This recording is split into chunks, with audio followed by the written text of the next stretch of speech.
C'est quoi l'ampleur du déficit libéral?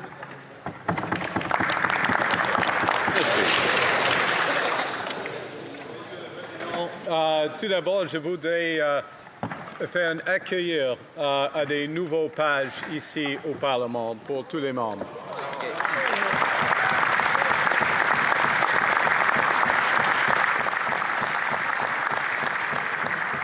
Il y aura un nouveau budget du gouvernement le 4 novembre et ce sera un budget d'investissement, le plus grand investissement d'une génération pour le Canada.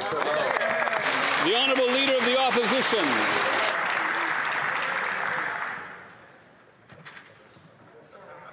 How big is the deficit that the Prime Minister is running?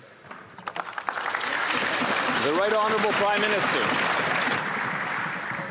Mr. Speaker, I'm looking forward with the Minister of Finance to releasing the budget on the 4th of November.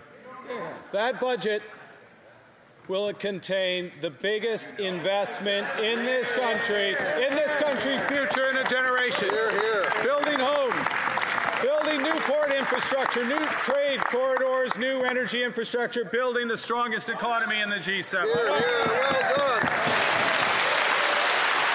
The Honourable Leader of the Opposition. Normalement, le gouvernement présente le déficit au début de l'année fiscale. Maintenant, ça fait 6 mois et on ne sait pas encore la grandeur du déficit. L'incertitude a expulsé 50 milliards de dollars d'investissements et tué 86 000 emplois. C'est la première fois dans l'histoire du pays qu'un premier ministre ne peut pas dire le déficit 6 mois après le début de l'année fiscale. Il se dit être un grand expert fiscal. Donc, est-ce qu'il connaît la grandeur de son déficit? Oui ou non? Le très honorable Premier ministre. Merci pour le compliment. Oui, je suis un grand expert fiscal, budgétaire. Oui, oui, je suis un grand économiste. Merci, monsieur.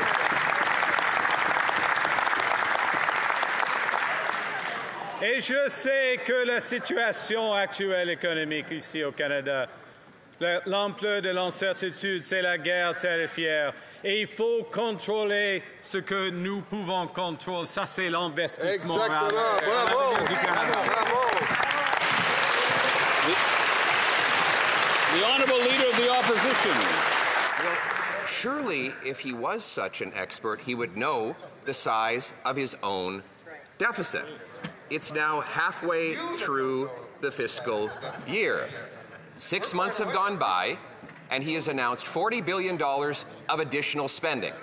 Deficits drive up inflation, grocery prices, housing costs, and interest rates. They drive out investment from our country and uncertainty that destabilizes our economy.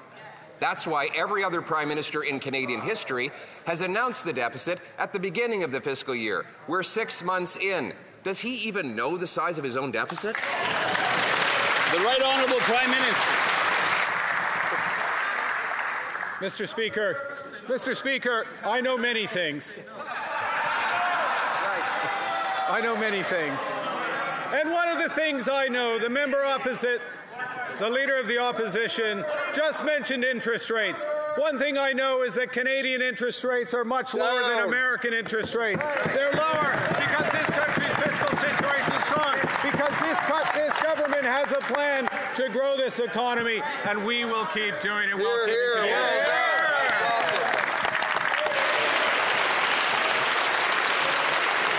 The Honourable Leader of the Opposition. Speaker, the collapsing economy is bringing down interest rates, but the financial expert doesn't even know what his own deficit is. But another financial expert spoke yesterday. The parliamentary budget officer said the deficit will absolutely be higher because of additional spending. He said he doesn't know what the government's fiscal anchors are because they do not exist. He says the labor market sucks and wages are not going up. These are quotes. Is this why Liberal members on the committee who heard those truth bombs threatened that the Prime Minister would fire the parliamentary budget officer after 166 days? The Right Honourable Prime Minister. I don't recognize that, Mr. Speaker. I don't recognize that characterization. I just appointed the parliamentary budget officer, and this government does have fiscal anchors. This government has fiscal anchors. We are going to spend less so the country can invest more. We are going to balance the operational budget in 3 years. We are going to have a declining level of debt, and we're going to do all of that because we're building the strongest economy in the G7 for Canadian families. That's what we're doing. That's what we're doing.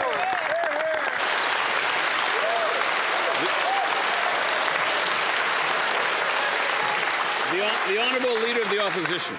And the Prime Minister made the appointment of the parliamentary budget officer temporary, so that he could hold a sword over his head and threaten him if he speaks the truth about the financial mess the Prime Minister has made. That's what you remember. You know, to a government that doesn't know how to count, there is nothing more terrifying than a man armed with a calculator. And this Prime Minister wants to silence the parliamentary budget officer from telling the truth about the fiscal mess that he has created under his watch. So will he, Mr. Speaker, legalize math, make the parliamentary budget officer's position permanent, and tell us how big the deficit is? The Right Honourable Prime Minister. Monsieur le Président, with respect to consultations on making the parliamentary budget officer's position permanent, I look forward to speaking to the Leader of the Opposition, le chef de bloc québécois, the leaders of other parties in Parliament, so we have a consensus on that appointment. I welcome that opportunity. We will do it at this. Yes, because this is the new spirit, Mr. Speaker, the new spirit of collaboration that has been put forward.